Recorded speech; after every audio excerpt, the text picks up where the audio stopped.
other appropriate committees of Congress able to receive testimony, briefings, and other communications of information? Have you adhered to applicable laws and regulations governing conflicts of interest? I have. Will you ensure that your staff complies with deadlines established for requested communications, including questions for the record and hearings? I will. Will you cooperate in providing witnesses and briefers in response to congressional requests? Yes. Will those witnesses be protected from reprisal for their testimony or briefings? Yes. Do you agree, if confirmed, to appear and testify upon request before this committee? I do. Do you agree to provide documents, including copies of electronic forms of communications, in a timely manner when requested by a duly constituted committee, or to consult with the committee regarding the basis for any good faith delay or denial in providing such documents? Yes, sir. Have you assumed any duties or undertaken any actions which would appear to presume the outcome of the confirmation process? I have not. Welcome before the committee, General Mattis. Thank you, Mr. Chairman and Ranking Member Reed. It's an honor to come before you for this confirmation hearing as the President-elect's nominee for the position of Secretary of Defense. I request my written statement be accepted for the record. Without objection. I want to thank all of you on the committee for taking time to see me during my courtesy calls, and I thank you for your willingness to accommodate this hearing and consider my nomination. I have testified previously in front of this committee, and I've always held it in the highest regard. And based on my past year's experience, I do trust this committee and each member of it, and if confirmed, I will demonstrate that trust.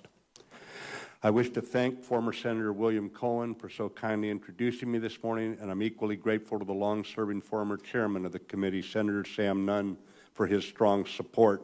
It is humbling to be considered for this position, and I thank the President-elect for placing trust and confidence in me.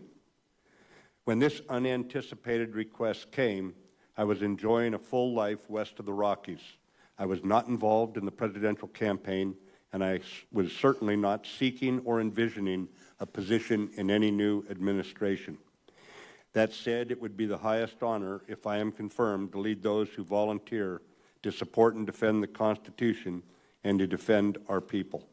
All my remarks today recognize that it is only with the advice and consent of the Senate that I can be confirmed. I know the senators of this committee are well aware of the many global security challenges we face. We see each day a world awash in change. Our country is still at war in Afghanistan, and our troops are fighting against ISIS and other terrorist groups in the Middle East and elsewhere. Russia is raising grave concerns on several fronts, and China is shredding trust along its periphery. Increasingly, we see islands of stability in our hemisphere, democracies here in Europe and in Asia under attack by non-state actors and nations that mistakenly see their security in the insecurity of others.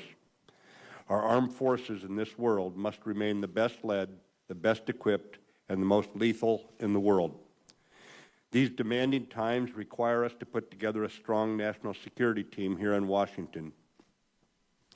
If confirmed, I will lead the Department of Defense and be a forthright member of that team.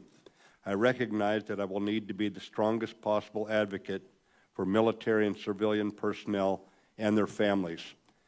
I will foster an atmosphere of harmony and trust at the department with our interagency counterparts and the congressional committees. As swiftly as the President-elect's national security team is confirmed, I will work to make sure our strategy and military calculus are employed to reinforce traditional tools of diplomacy, ensuring our President and our diplomats negotiate from a position of strength. In addition to ensuring collaboration across government and the adoption of an integrated strategy, we must also embrace our international alliances and security partnerships. History is clear. Nations with strong allies thrive, and those without them wither. If you confirm me, my watchwords will be solvency and security in providing for the protection of our people and the survival of our freedoms. My priorities as Secretary of Defense will be to strengthen military readiness, strengthen our alliances, and bring business reforms to the Department of Defense. Our military is the envy of the world, representing America's awesome determination to defend herself. Working with you, I will endeavor to keep our unique all-volunteer force second to none.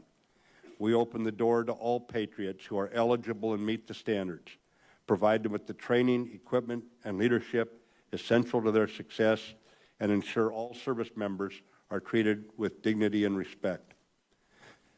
I recognize my potential civilian role differs in essence from my former role in uniform. Civilian control of the military is a fundamental tenet of the American military tradition. Both the Commander-in-Chief and the Secretary of Defense must impose an objective strategic calculus in the national security decision-making process and effectively direct its actions. Civilian leaders bear these responsibilities because the esprit de corps of our military, its can-do spirit, and its obedience to civilian leadership reduces the inclination and power of the military to oppose a policy if it is ultimately ordered to implement.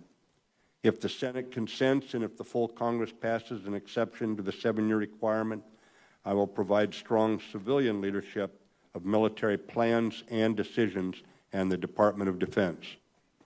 I recognize under the Constitution it is the Congress that raises, sustains, and supports our armed forces through annual authorizations and appropriations. For many years, I have watched you in action and testified before you. I look forward to collaborating closely for the defense of our nation. I am mindful of the extraordinary privilege it is to be nominated for this position. I will hold service members, civilians, and their families foremost in my thoughts and work to give the Department the best chance for victory if you confirm me. Finally, on a personal note, I have worked at the Pentagon twice in my career, but few people may know I'm not the first person in my family to do so. When in the wartime spring of 1942, my mother was 20 years old and working in military intelligence, she was part of the first wave of government employees to move into the still unfinished Pentagon. She had come to America as an infant and lives today on the banks of the Columbia River in the Pacific Northwest.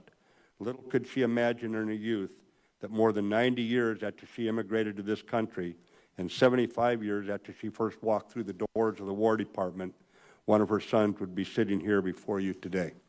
Thank you. May I take your questions? General, I neglected, would you like to introduce members of your family who are here with us today?